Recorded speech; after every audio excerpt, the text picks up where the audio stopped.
کیا تم جانتے ہو بائبل میں ایک ایسا واقعہ بھی ہے جہاں خدا نے اپنی قوم کو جیت دلائی بغیر تلوار اٹھائے؟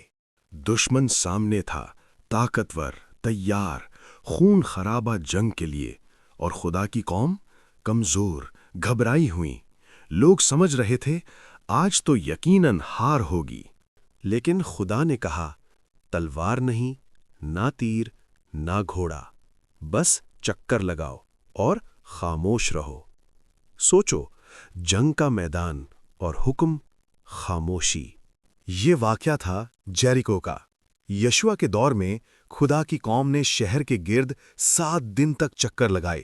نہ تلوار چلی، نہ وار ہوا، صرف ایک آواز بلند ہوئی اور دیواریں خود گر گئیں۔ سوچو، اگر خدا بنا لڑے، بنا ہتھیار جیت دے سکتا ہے، تو تمہاری زندگی کی دیواریں کیوں نہیں گر سکتیں؟ کمنٹ کرو، خاموشی میں بھی قدرت ہوتی ہے۔